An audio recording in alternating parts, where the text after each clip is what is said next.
Hello, my name's Norms, and I live in a world of dementia.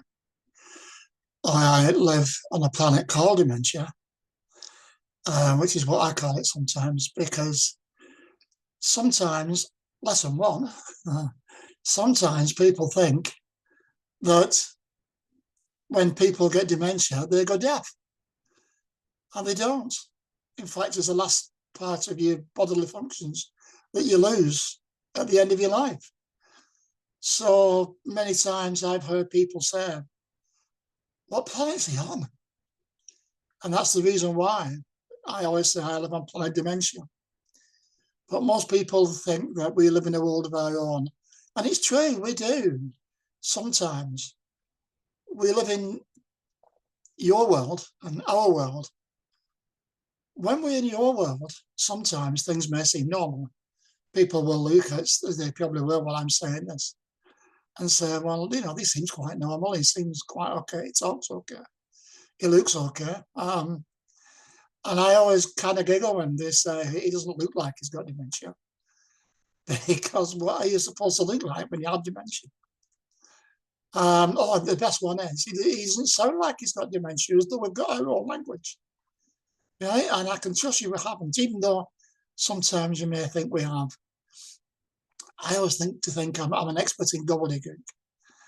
But I'll try through this short video, to try and explain how that works and why it works. So when I'm in kind of your world, as we call it, we do find ourselves, as we're getting worse with this disease, that we're trying even harder and harder to keep up. We have what we call a 10-second delay, which is a blog I once wrote about a while ago. And it might take 10 seconds before it actually registers what you've said to us. But it's not that we're ignoring you or being ignorant. It's just that sometimes it takes a little bit longer for the signal to reach the part of the brain it should do. And I know it's frustrating for yourselves. I do. I know how frustrating it is for my wife and my family. So I do appreciate, and love and adore everything you do. But sometimes we have to try. And when we try, sometimes we try so hard in your world, it doesn't come out right. And that's the reason why sometimes we sound as though we're talking like gobbledygook. Because nothing makes any sense. It makes perfect sense to us, but it doesn't to you, which is fair enough. And you have the immense job of trying to figure out what we mean, which is not easy. But I'd just like you to know that we are trying. I mean, it's not our fault, it's the illness. But we do try our best. I can promise you that. We do try our best to join you in your world. So that's why I'd like to invite you to join me in mine sometimes. Because my world, people say, oh, you live in two worlds. You're lucky. It's not what I call lucky. But in my world, sometimes it can be very serene. It can be very quiet. And it can be very pleasing because I travel back to places where I've never been for years. I get the chance of my second childhood, you could say. Not many can say that.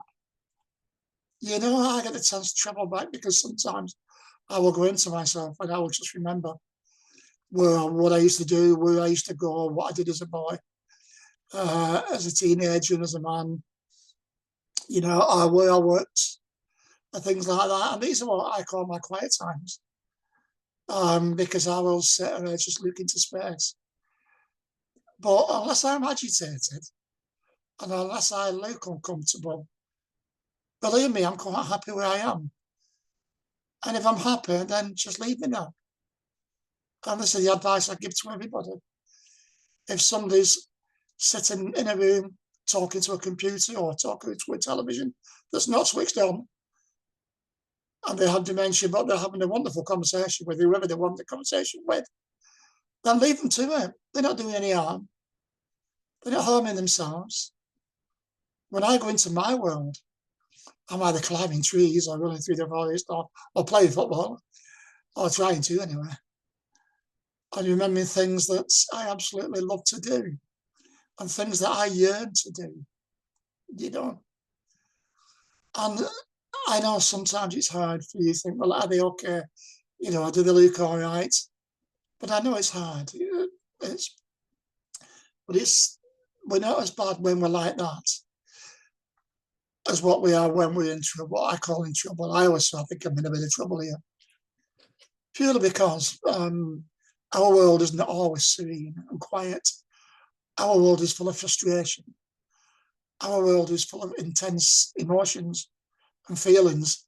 And because I have Lewy bodies type dementia, my world or my planet is full of hallucinations and night terrors. And the night terrors just get worse and worse.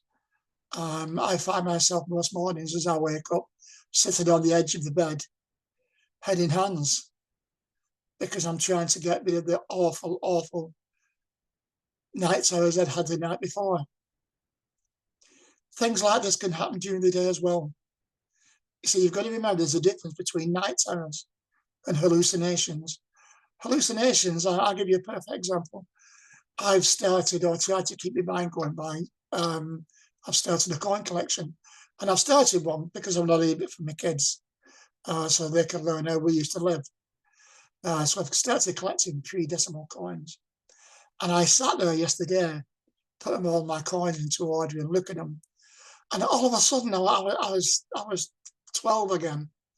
And I looked at these half a crowns and these sixpences. And you know, I felt so rich. I felt like a millionaire. I thought, wow, I've got all this money. You know, what am I going to spend it on? And even though it was only fleeting, it was a wonderful feeling. But then when it came back, I realised it was not legal to do anymore. But that's just the things that can happen in our world. Sometimes when I'm in my world, I would love you to come and join me, because sometimes I just want to hug. Sometimes I just want to kiss. Sometimes I just want a touching, warm, touching hand, saying, don't worry, things are going to be all right. Because I do believe that no matter how far down the line you are with this disease, there's not one doctor on this earth can tell you what you're thinking. We know we're ill. We know it's terminally ill. We know there's no cure. If you've had an experience like me, where I've lost my father and my grandmother to dementia, then I know the last line of the book. I know what happens. And it petrifies me, absolutely petrifies me. But am I ashamed of having disease? No, I never have been. Why should I? It's just a disease like any other. So I suppose what I'm trying to say to you is, yes, we find it frustrating being in your world sometimes, and sometimes we can act perfectly normally, or whatever normal is these days. Other times it's out of frustration. Other times we sound as though we've got a speech impediment because we can't get the words out. Other times we may slam something down, or, you know, because of frustration, because we can't read a book anymore. There's lots of things we can't do. I can watch a TV program and say to Elaine, do you know, he wasn't in this last time, and Elaine will say, this is not the same program, no, this is a different one you're watching now. You know, and things like that. And it's so confusing. But we do try. We do try. I can honestly, intensely promise you that we do try the best we can. But it's hard when this disease is eating away at you, taking away your life skills, and you're losing the things that you most commonly do every day, like picking a knife and fork up, walking. I walk like I've drank 10 pints. I haven't had a drink in years, but I walk about like that now. My arms are black and blue. My legs are black and blue because spatial awareness is awful. But that's not my fault. That's the illness's fault. You see, when I'm in my world and I'm sat in my chair, as all granddads usually have a chair, don't they? But when I'm in my world and sat in the chair, I feel quite safe sometimes. And if I'm miles away, it doesn't matter, like I said. But I just want you to know that my door is always open. Please, please step into my world, or step into their world.